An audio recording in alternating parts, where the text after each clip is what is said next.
बिहार में दही चूड़ा पर हमेशा सियासत एक अलग रंग दिखाती है।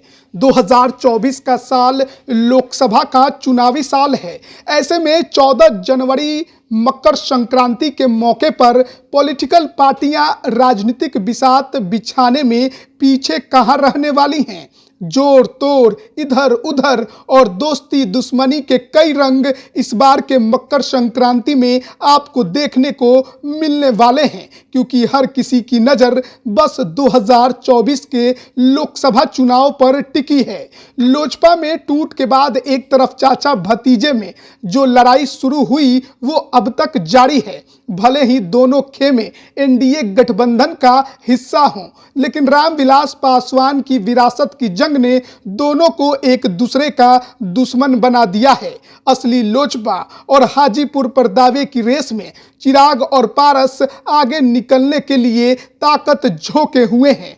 पार्टी के स्थापना दिवस पर हाजीपुर में शक्ति प्रदर्शन के बाद अब केंद्रीय मंत्री पशुपति पारस 14 जनवरी को मकर संक्रांति के दिन एक बार फिर से अपनी ताकत और संगठन की जोर आजमाइश करने जा रहे हैं। 5 वर्षों के बाद लोजपा का प्रदेश कार्यालय एक बार फिर से गुलजार होने जा रहा है। रालोजपा के राष्ट्रीय अध्यक्ष केंद्रीय मंत्री पशुपति पारस दही चूड़ा के बहाने बड़ा सियासी जुटान की तैयारी में हैं। इस सियासी दावत में बड़े बड़े नेता जुटेंगे, लेकिन वे भाजपा की अगुवाई वाली एनडीए में शामिल राजनीतिक दलों के नेता होंगे। इसकी मेजबानी खुद राष्ट्रीय लोजपा के राष्ट्रीय अध्यक्ष और केंद्रीय मंत्री पशुपति कुमार पारस करेंगे।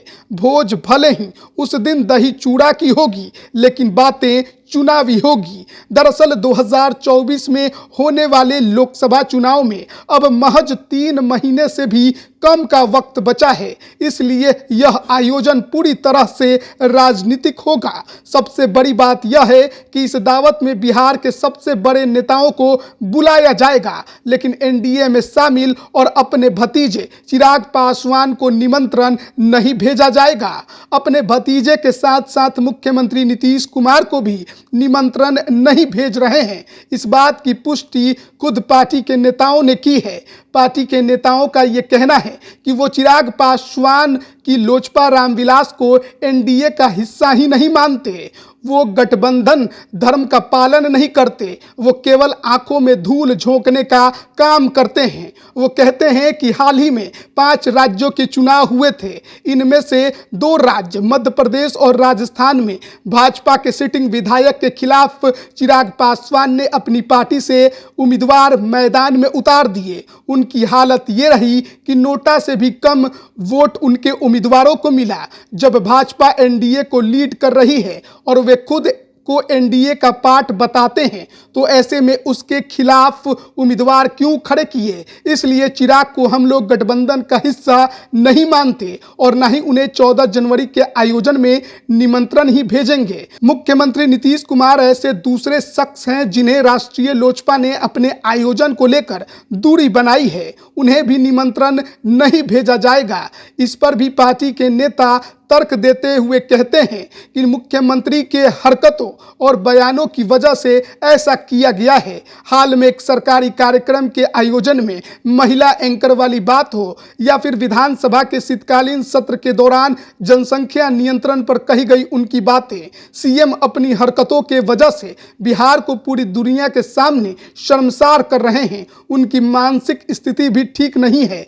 आयोजन शुभ काम के लिए है, इसलिए उन्हें नहीं बुलाया जाएगा। लोजपा के प्रदेश कार्यालय में आखिरी बार 2019 में दही चूड़ा के भोज का आयोजन हुआ था। तब पार्टी के संस्थापक और पूर्व केंद्रीय मंत्री रामविलास पासवान जीवित थे। जदयू भी एनडीए का हिस्सा थी। नीतीश कुमार भी दावत में पहुंचे थे। पार्टी के नेता कहते हैं कि इस बार राज्यपाल और एनडीए में शामिल सभी बड़े दलों के नेताओं को बुलाया जाएगा।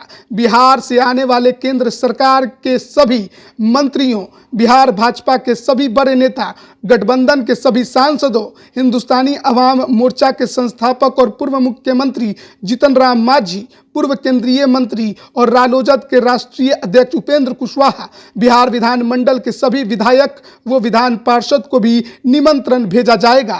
जाहिर है पशुपति पारस 2024 के लोकसभा चुनाव से पहले अपनी स्थिति को मजबूत करने में लगे हुए हैं। गठबंधन के सभी साथियों को बुलाकर एक तरफ मजबूत दोस्ती का मैसेज देने की कोशिश है, तो वहीं दूसरी तरफ चिराग पासवान को नहीं बुलाकर स्पष्ट संदेश भी कि विरासत और हाजीपुर की लड़ाई में कोई समझौता वो नहीं करने वाले। ऐसे में देखना होगा कि 2024 के लोकसभा चुनाव में चाचा भतीजे की ये जंग एनडीए के लिए कितना भारी पड़ती है। लाइव बिहार यूट्यूब पर सब्सक्राइब और फेसबुक पर लाइक जरूर करें।